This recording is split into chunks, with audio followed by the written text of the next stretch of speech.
You're wearing a here and now hat.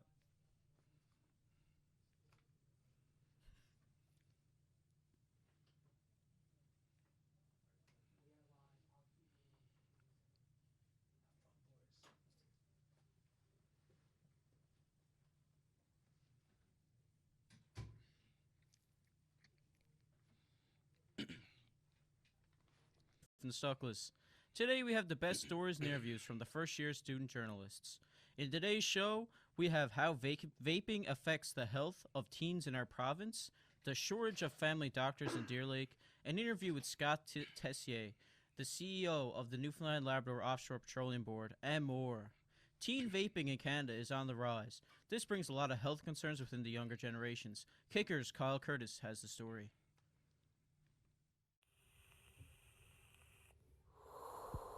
When I walk the streets of St. John's, I see too many underage teens vaping. Today, I talked to Jennifer Parrott. We are back at the same point. Vaping hasn't had as many studies published, so the teenagers now don't know the possible effects it can have on their health. However, in my opinion, I believe vaping will replace smoking in the coming generation, and we'll be right back where we started, until a new trend comes along and replaces vaping. I don't think we'll see it anytime soon. However, I do believe that it will happen in the not-so-distant future. Matt was in the business because he wanted to help people quit smoking. He says this about the most popular devices he sees around high schools in Newfoundland. Right now, the most popular devices are mouth-to-lung devices, which allows the user to vape at a higher nicotine level, which more accurately simulates a smoking experience. Themselves, you're filling the lungs up with that kind of air quality, which is not very good, and the amount of oxygen that you're actually taking in during vaping is decreased even further. So it's going to affect the lungs for sure. Since Jennifer works at a recovery center, she deals with people struggling with addiction every single day. When talking to her about what nicotine does to a teenager's mind, she had this to say about addiction. As a result, because they become addicted to the nicotine, they want to smoke more, whether it be vaping or smoking cigarettes. And as a result, the brain itself is not developed. Figures for communities all over Canada. But what happens when a town of just over 5,000 loses a doctor and can't get a replacement? Kickers Griffen Stuckless decided to find out. Deer Lake, a small town on the western side of Newfoundland. Surrounded by communities on all sides, this hub for air traffic has seen the loss of a family doctor, and there's no replacement in line. A medical secretary working at the Deer Lake Clinic spoke with me, but wishes to remain anonymous for job security. Everyone is trying to beat the next one when it comes to getting to see the doctor first. The walk-in clinic brings on a lot of patients at 50 and 60, every walk-in clinic. So if we're doing 3 clinics, that's at least 180 patients a weekend. There's a lot of patients within a doctor. Patients who need blood work done typically have to wait until the next weekend for a follow-up. Their blood work is sent to Port au Choix, then the results are sent back to Deer Lake. Patients who need second appointments are then called by the secretary. If we got a patient that needs to see a specialist about something, ortho or whatever, or going for an ultrasound, we'll send a requisition down, and then the appointment goes back to their office, or their office will call the patient and let them know they got an appointment for them. The people who lost their family doctor when Dr. Ball left are... I went off at 3:45. Anstey said that the walk-in doctors think her arm is fractured. But those same doctors won't be to Deer Lake again for 3 weeks. She's unable to get treatment unless she goes to the Cornerbrook Emergency Department, a half-hour away, and she believes this is taking away time from real emergencies. Well, I guess I'm going to have to go to Emerge in Cornerbrook, which I don't consider really being an emergency when I could get it taken care of here if we had a doctor. With no doctor to fill the empty position at the clinic and the winter months approaching fast, things are only going to get worse for the people of Deer Lake. With an aging population and a medical crisis, something needs to change, and fast. This has been Griffen Stuckless for Kicker News. Scott Tessier, CEO of the Newfoundland Labrador Offshore Petroleum Board, has touched upon the future of oil and gas in the wake of climate protests. Kicker reporter Eric Thomas has the story. Newfoundland and Labrador is a province built on oil and gas. Today I am here with CNLOPB CEO Scott Tessier to discuss the industry of which our province is built on. Nice to have you with me, Scott. Thanks for having me. Now, what is the mandate of the CNLOPB? So the CNLOPB has a relatively broad mandate that encompasses offshore safety, environmental protection, resource management, exploration, and local industrial benefits. What role does the CNLOPB play on the behalf of the public? We provide regulatory oversight, so that means ensuring that oil and gas companies, or what we refer to as operators, fulfill their commitments with respect to the Atlantic Accord and the Atlantic Accord Implementation Acts, and ensuring that they're compliant with the regulatory regime. Okay. Well, what changes have you seen in the industry over the, say, last 10 years? It's been an interesting journey. So I joined the CNLOPB in 2013, and at that point the industry was very much on the uptick. There was a spike in activity and a lot of money flowing within the oil and gas industry. And then not too long after I arrived, coincidentally, there was a decrease in oil prices globally. So we saw a contraction of the industry internationally, and with that came a lot of challenges with respect to ensuring that the operators, maintained their levels of training and competency and maintained their programs of corrective and preventative maintenance. So our priority at that point shifted from making sure that our regulatory oversight kept up with the amounts of activity, and we had to pivot relatively quickly to making sure that cost-cutting measures didn't come at the expense of safety and environmental protection. And now we're starting to see it uptick again. So we're kind of through the trough in terms of prices and activity, and we're starting to see that uptick happen again 6-7 years after it last happened. So it's a very intricate market, I would say. Certainly, like Newfoundland and Labrador is not immune to the international oil and gas market, and we're at an interesting point in our development in that a lot of offshore activity around exploration and seismic and investment in future offshore activity has been maintained through the downturn. So we're a bit fortunate in that regard, but certainly we felt the effects of the downturn. With the recent spills in our offshore, has there been any extra oversight?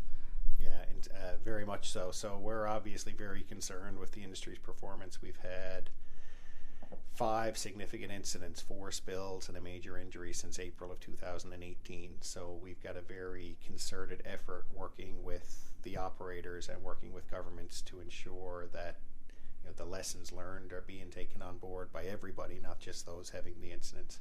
Making sure that corrective measures are being put into place so that the prevention and the risk mitigation is enhanced going forward.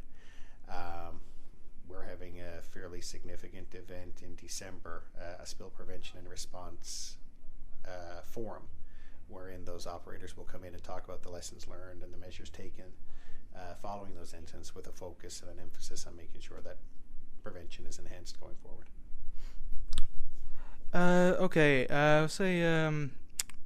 Final question.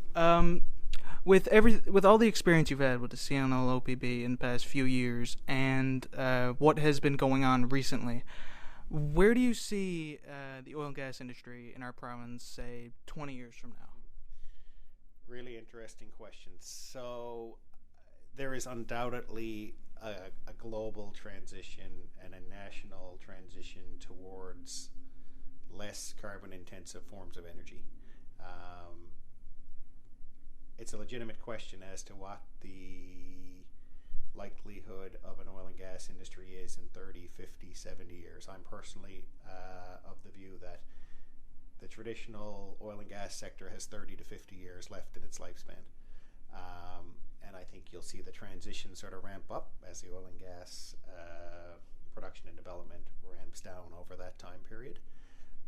I'm also of the view that oil and gas companies have a lot to offer in terms of informing the transition. So, the revenue that governments take in through traditional oil and gas production is kind of critical to funding the transition. And I also think those companies are, among the smartest in the world, and they can see where the market is going in terms of renewable energy. And I think the Equinors, the Exxons, the Huskies, they're going to be really instrumental in figuring out what the transition looks like as well, because it's in their best economic interests. So I think the next 20 years are going to be a time of radical change in terms of how it's done, where it's done, and it's going to certainly be interesting for all of us involved. Thank you for speaking to me, Scott. Really appreciate it. Thanks for the opportunity, and all the best with your studies and your future endeavors. Looking forward to staying in touch.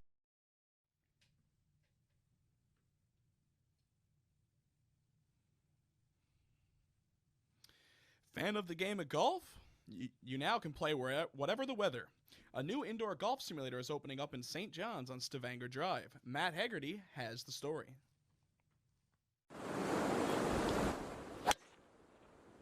That's a sound you don't tend to hear very often this time of year.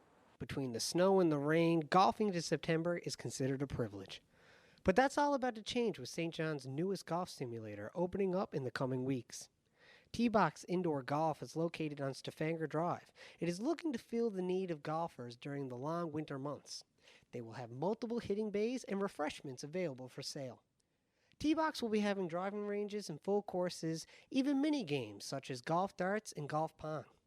Danny Fellingham is the owner and operator, and he says he looked at what others did in the past and tried to improve on it. Trying to talk about different things that I used to do in winter in other places.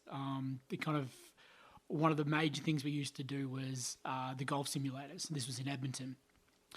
There's a big golf following here, and there's sometimes not the best weather, like today. But we figured out that you put those two together, and there wasn't a place where people could actually, do those things. So indoor golf simulators kind of seemed like a good idea, and we went down the rabbit hole of what had been here before and how it had been done and what we could maybe do differently or, bring to the table now. It just kind of all stemmed from that. Golf isn't the only thing the simulators can do. One will be a multi-sport simulator with things like hockey and a real-life duck hunting game. So we can do things like baseball, pitching, hitting, soccer. You can kick the ball. We've got lacrosse. We've got like life-size duck hunt type games as well. So shooting ranges and things like that. So it's a good way to break up the routine if you want to do it like that. But plenty of things to do. Yeah. Zach Clark is a local golfer. He says he's excited about being able to golf all year using the simulators. I'd use it for more practice, and I wouldn't really use it to play a full round. I'd rather use it to go. I'd rather use my time to go on an actual course. But I'd use it on on a bad day, a rainy day, or anything like that. What about during the winter? Yeah, for sure. For Kicker, this is Matt Haggerty. Going from one sport to another now, Nick Conway of Kicker News has an interview with the 2006 USA World Cup captain, Jimmy Conrad. In it, he talks about the state of the U.S. soccer team and its great fall in recent years. Well, joining me today is a man who needs no introduction. He's a former U.S. men's national team defender who played at the 2006 World Cup. He's in the top 10 greatest center backs in MLS history. And most importantly, he scored a header against Mexico that he never mentions. It's only Jimmy Conrad. Jimmy, thank you for joining me today. No, thanks for having me. This should be fun. Yeah, first question I want to ask is, what is it like to play for the U.S. and represent your nation at the highest level? It's a pretty incredible honor. For me, it was something that I actually didn't think was attainable when I was a kid because I grew up very humbly. But when you get named to a World Cup team, it takes it to another level because then when you play in a World Cup and represent your country that you really are representing everybody back home. And we have a lot of people here. So you take that responsibility and you don't take it lightly. And honestly, the biggest thing for me that I noticed outside of just being nervous not to mess up was the national anthem sounded different during the World Cup. You could really feel the pride that everybody had to be representing their country. So that was very cool. It's just a big thrill. And then when I got to be captain, that was like another honor within representing your country. That was a big thrill for me. And, I can't thank enough the coaches that bestowed that honor upon me. Yeah, well, speaking of the U.S. men's national team, the reason I actually reached out to talk to you today is about the current climate of the U.S. men's national team.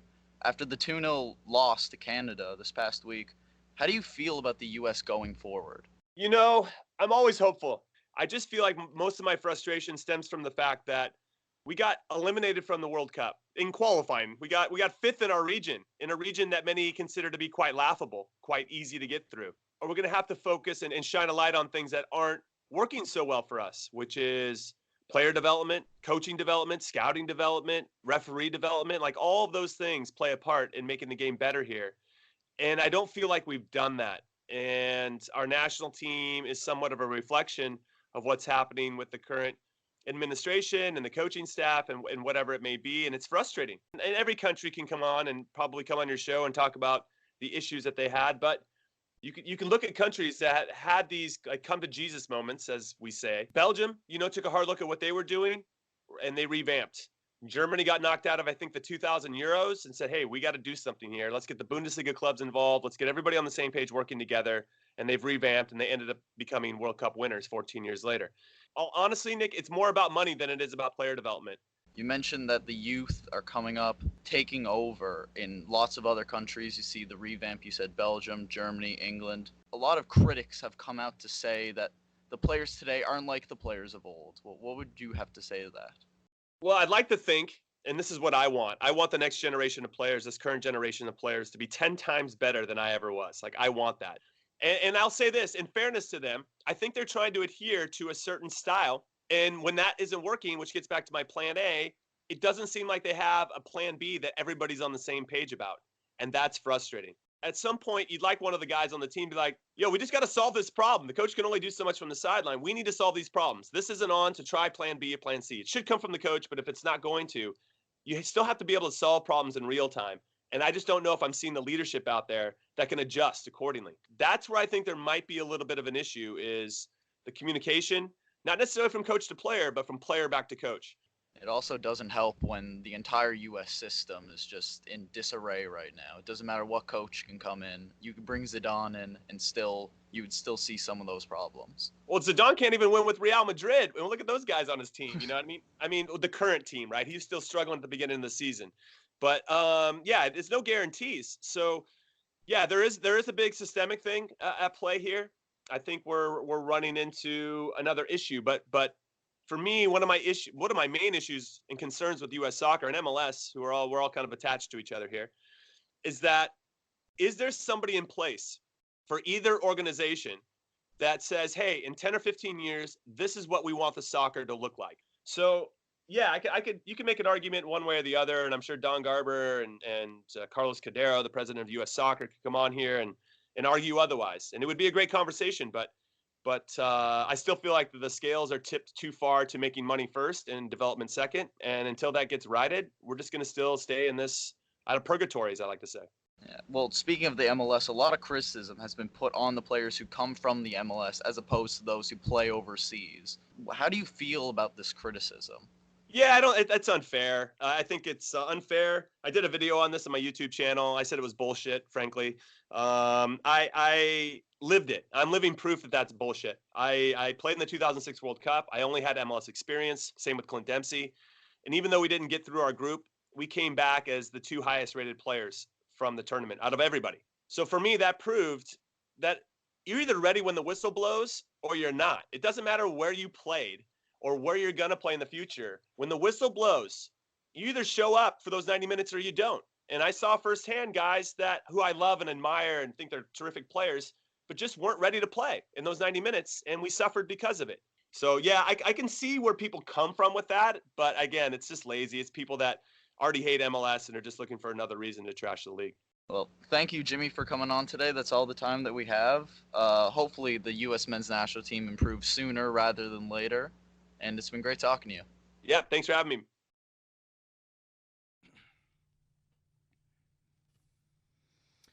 Did you go downtown last week to see Santa? Hear what some of the locals have to say about it. Norman Matcham covers the event. Christmas Santa! this is little Evangeline Anderson here at the St. John's Christmas Parade. Santa's out, smiling and waving, spreading merriment and cheer. There's music, there's dancers, they had some horses on the go too. Pardon me there, hello. Hello. Hi. How'd you enjoy the parade? Loved it, thank you. How long have you been attending the St. John's Parade? 50 years. Wow, how would you say this one compares to earlier ones? It's good. I liked it. The weather was perfect. That was lovely. What would you say your favorite part is? I like the kids. I like the kids dancing. Yes, it's beautiful. And I love the drummers. That's Yes. my favorite. You get that beat on the go, it just goes through you. Love the drummers. Thank you very much. What's your name, by the way? Barb. Barbara. Barbara who? Paolo. Norman Matcham. Thank you very much, Barbara. The Santa Claus Parade of St. John's is an historic tradition that's been going on for generations. Just now, we got a first-hand account that harkens back to the 60s or early 70s, and I've heard from 2 young parents that it was their youngsters' first time. It's beautiful to see. Absolutely beautiful. Thanks, Santa, for dropping by our little rock to spread some Christmas cheer.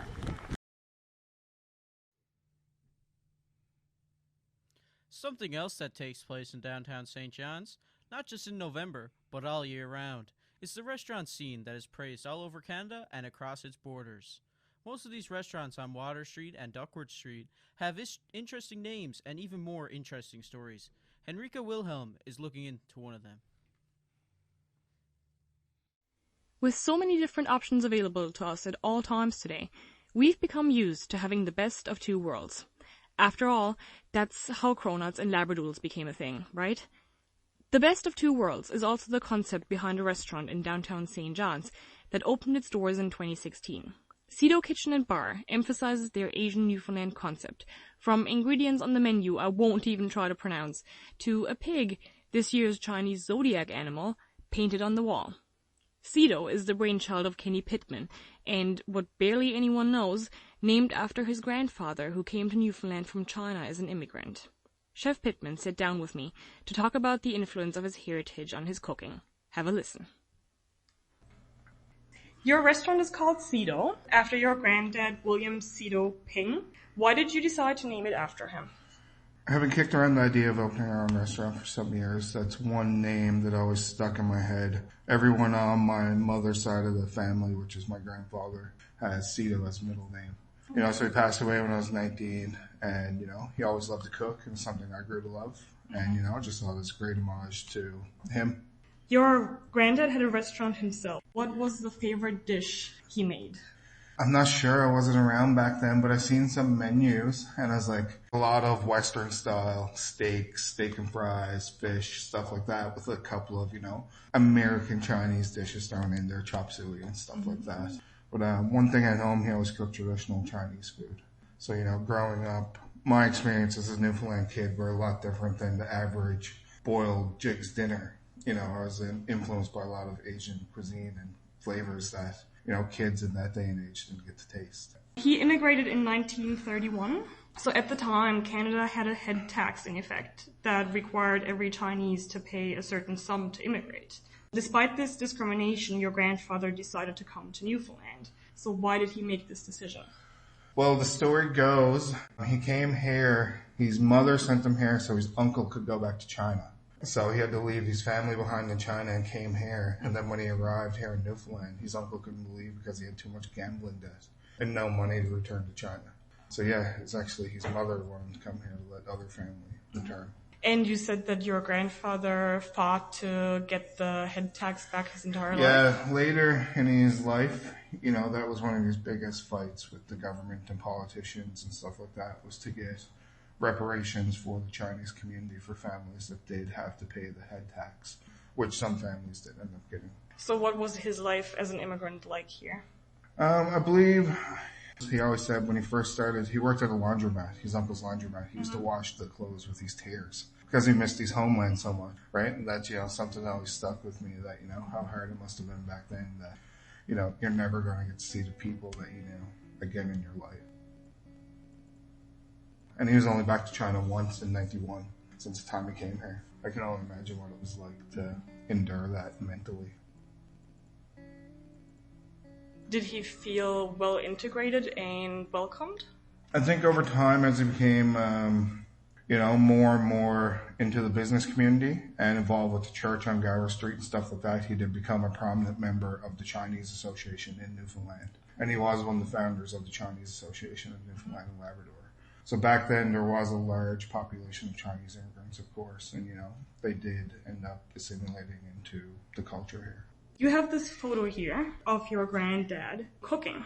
So how do you feel this photo illustrates what he was like? The photo is from the house that they had when I was a child, so there's a lot of childhood memories. But, it's a picture of him in the kitchen with the wok and all these dishes, like preparing like a meal that we enjoyed, a couple of times throughout the year. Traditional stuff, Chinese food. But that's like an image that when I started to cook, that was always in my head. He was using the big cleaver, cooking in the wok, lots of sounds, smells, flavors, and just like that's the perfect image of him to me, right? That's a memory that I always have. So yeah, the pictures, every time I see it, I smile. In your cooking, you combine Newfoundland dishes with Asian ingredients and flavors. How important do you think it is for you to express your Chinese heritage in your food? I think it's important for me because in today's restaurant scene, everyone's trying to represent their terroir, where they're from, what they experienced, their childhood, their memories. Newfoundland food is great. It's something I grew up with. But again, my Newfoundland childhood was not like the average Newfoundlander's childhood. I would grow up with a Chinese grandfather. So, I try to express those things in our cooking, either using a technique or a flavor that just brings me back to something I ate when I was young, But, I think it's just important that my story's out there, Thank you for this insight into the Chinese culture in St. John's, and thanks for doing the interview with me. No problem, anytime.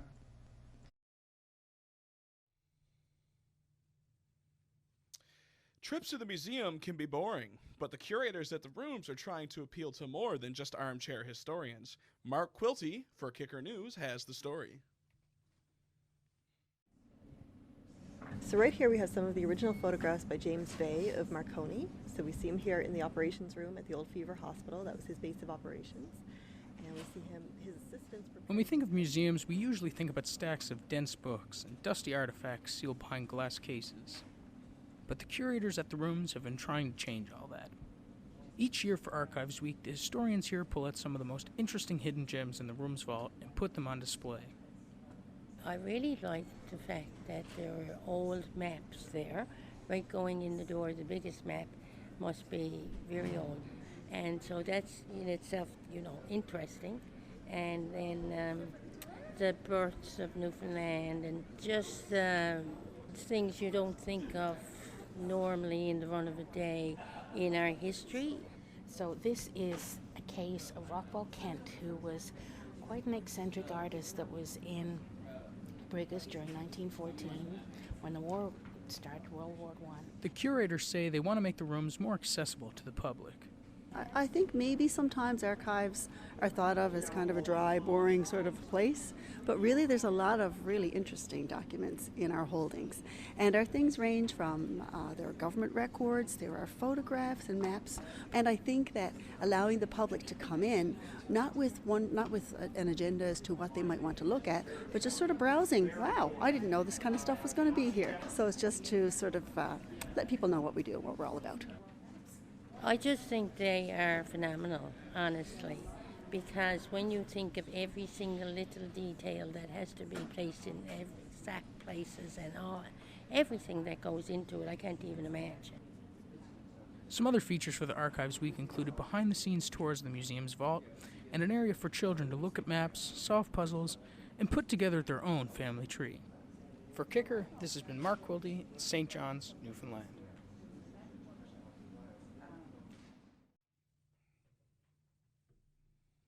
Newfoundland gets another nod for its talent at this year's Juno Awards. Becca Sims writes unconventional and sometimes unsettling music in the classical category, and took Kicker's music reporter Chad Feehan on a deep dive into her creative process. Speaking with me today is the Newfoundland-born, Toronto-based, and Juno-nominated composer Becca Sims. Two of Becca's pieces were performed this weekend at the Sound Symposium curated On Sound Festival. I asked her a few questions about her music, which has been described as both innovative and cacophonous. How did it feel having your pieces performed in your hometown? Whenever I have an opportunity for a sense of homecoming, I'm going to lean into it. I'm a person, like many Newfoundlanders, who lives away, who misses Newfoundland all the time. It's a little bit of a cliche, but I think that's for a reason. A lot of us feel that way. And having my music performed at home is still a rarity. And so even though I've been away for 6 years, it's absolutely special. And I think it's worth noting the aesthetic qualities and the aesthetic scenes in different parts of the country can mean that having your music played in a specific place can be more or less rare. On the event program, it says that your music is often informed by anxiety. Is that something you care to elaborate on? Yeah, so my anxiety does inform my musical sound world a lot. And it doesn't tend to shape the concept of the pieces. The pieces are not usually about mental illness or my anxiety, but rather there seems to be an inevitable pull towards anxious, nervous sounds and musical gestures that I seem to have no control over. And a long time ago, I think it was, like a music writer or a journalist, someone that didn't necessarily know me very well, sort of picked up on this connection. And I am very frank about my anxiety. It affects me on day-to-day basis. And I guess somebody had heard me talk about that and then hear my music separately and manage to sort of connect them together. And I've heard multiple people do that. I've heard a lot of feedback from musicians and sort of less experienced people with music alike that my music can make them feel itchy or agitated or nervous or all these things that I sort of feel on the regular. And I have embraced this element as something that is unintentional but unavoidable. In a previous interview, you stated that heavy metal influences your music. Did any of that come through on the pieces that were performed on Friday? Yeah, for sure. I think one more than the other in terms of the metal elements coming out. Metal's influence kind of waxes and wanes in my pieces because I do listen to a lot of different genres, and so each time usually kind of one genre will come through.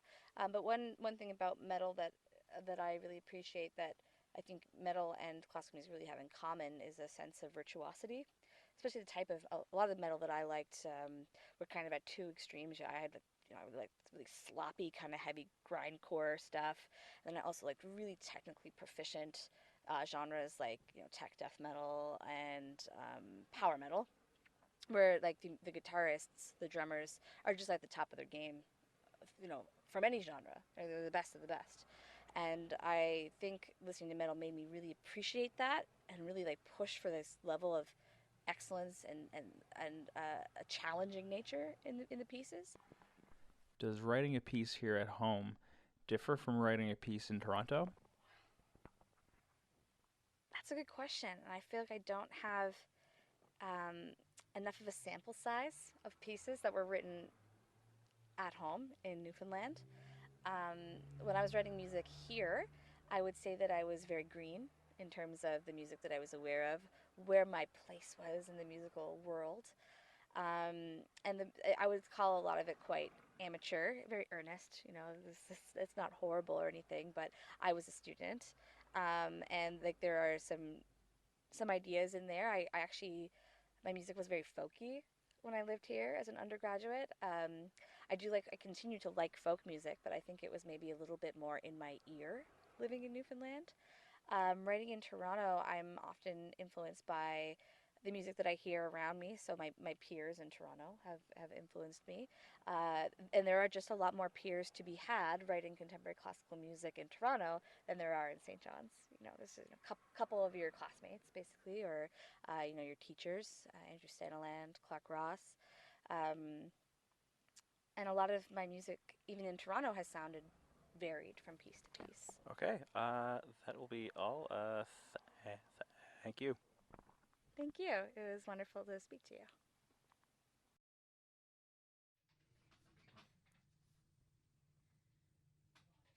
It's not just the Juno Awards that are interesting to those involved with the arts. Newfoundland is a place with many people working creatively all year round. Kicker News' Mohammed Ahmed got in contact with the local playwright, director, and writer Leo Furey, who recently wrote the new play, The Door. Bonjour. Hello, my name is Mohammed. Today I'm here in my closet with special guest, the first person I have met who was born on the cusp, a half Leo and a half Virgo, Leo Furey. He's born and raised in St. John's. Upon graduating MUN, he taught at high school for 15 years.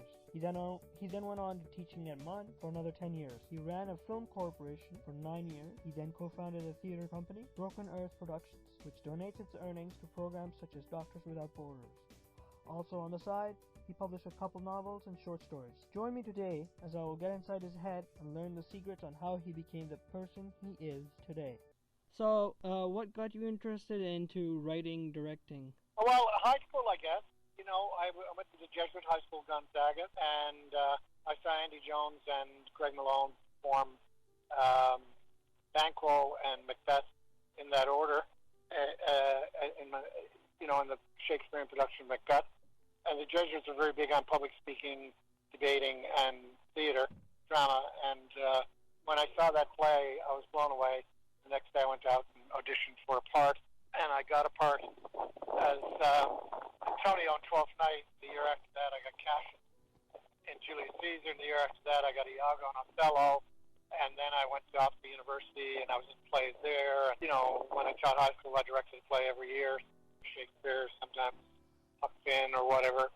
And then way leads on to way, as they say. So, in terms of difficulty, what is the greatest challenge that you have faced, and while you progressed in your career?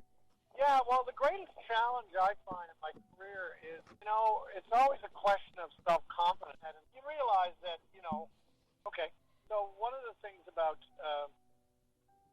life is, any profession is, when you're young, you tend to have a lot of confidence. You're young and foolish, and you know it all. But as you get older, you're less inclined to. You're more realistic and you're more truthful to yourself and you're humbler. And as a result, it's a little more difficult to have the kind of confidence you had as a young person. However, the confidence that you get when you're older, because you're being truthful to yourself and you're being, happy with learning what you learn and knowing, the laws of physics are the laws of physics and the laws of grammar are the laws of grammar. And, when you know these things and you've learned them and you've experienced them and you've used the tools to write a sentence or a book, then you're, generally speaking, really confident in a pure, wonderful way because you know what you're doing is right. When you're younger, you don't really know what you're doing, but you're full of confidence. At least some people are. I was, but I didn't really know what I was doing. And I wish I had the humility and the awareness 50 years ago that I do now, because you're more inclined to be, you don't deceive yourself. There's no self-deception.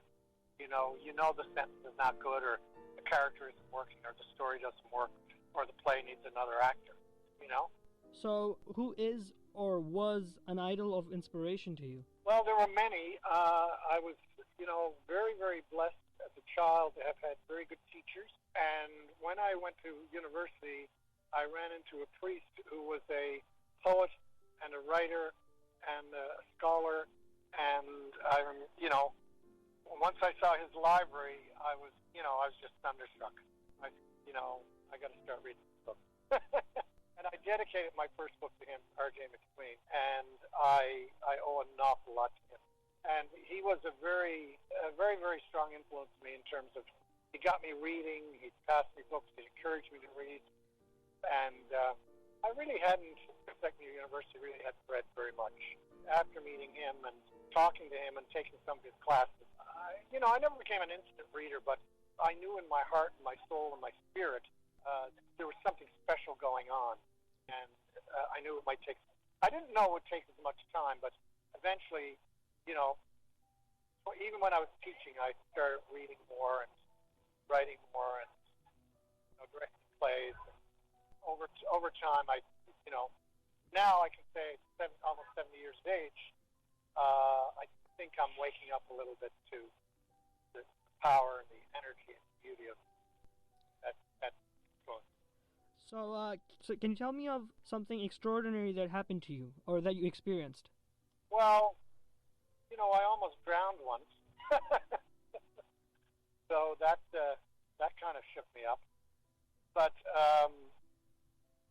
on a kind of more positive side, there have been many of those awe moments in my life in the arts, in the theater, and in reading, where I know 1-2 pages into the book, this is going to be an absolutely unbelievable experience. And I felt that way with Catcher in the Rye by J.D. Salinger. And there you have it. That's all for now. Thanks for listening, and goodbye.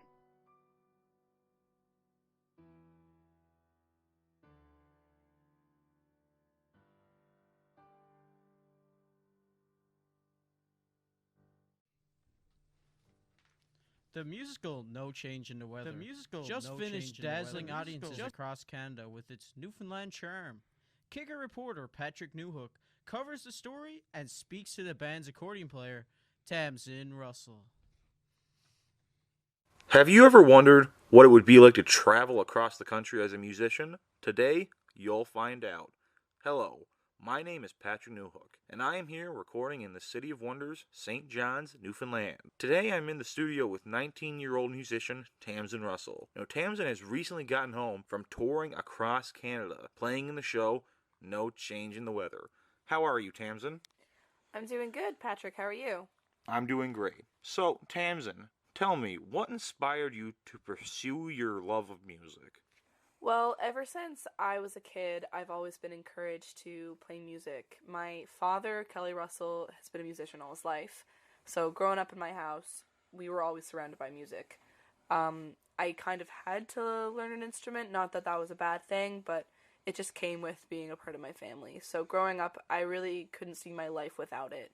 Tell us a bit about the show No Change in the Weather. So No Change in the Weather is a brand new Newfoundland musical production. It's not like your typical musical, but it's not just like a play either. It's got all music from Newfoundland. Not all of it is fairly well known, but some of it is. For example, the Ron Hines song Sunny Stream, which is a classic here in the province.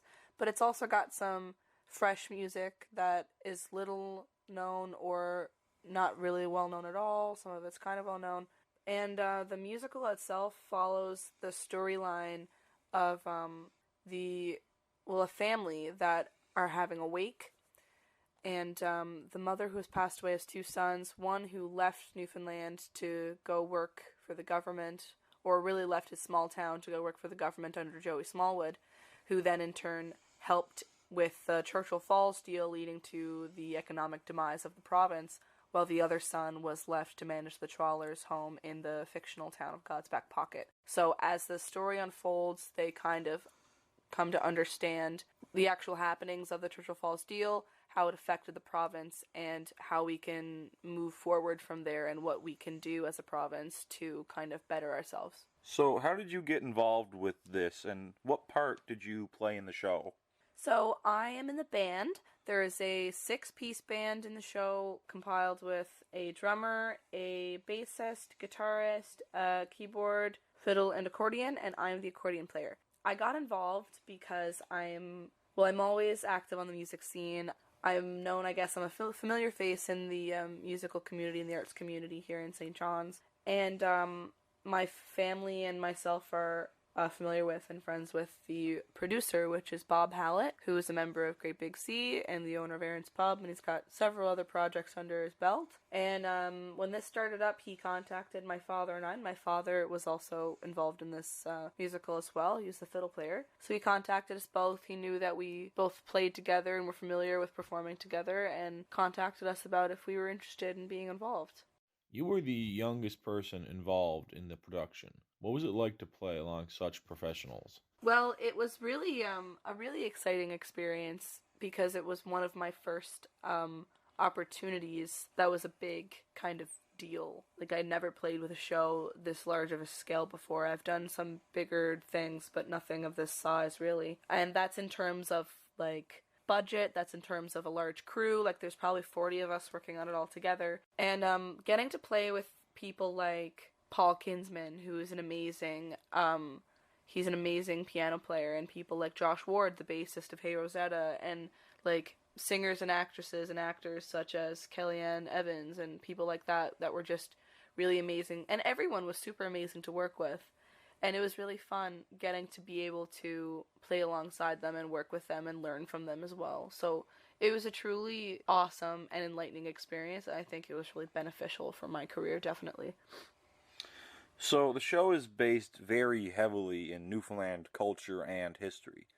How did people from other provinces react to this? The reaction was pretty good. I was surprised at the different reaction we got in each different province. And I was really surprised, but also pleased to see that people got the Newfoundland references and they got the jokes. Sometimes they didn't, but it's like different jokes landed in different provinces. For example, a lot of people in Calgary, like there's a lot of people from Newfoundland who ended up moving to Calgary, so they got a lot of certain kinds of jokes, but then we'd go to Ottawa and they'd maybe only understand the ones that are really heavily influenced in the media, like the real like Newfie type of jokes. But either way, everyone who came out enjoyed the show. They also learned a lot about our culture as well. So what was it like to travel across Canada and play shows?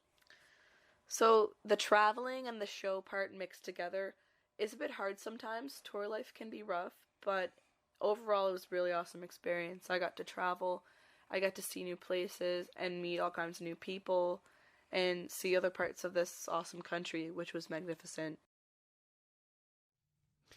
Thanks for tuning into the Kicker Newscast. That's our show for today, but you can find us online anytime on our website, kickercna.ca. Have a good one, and keep kicking it!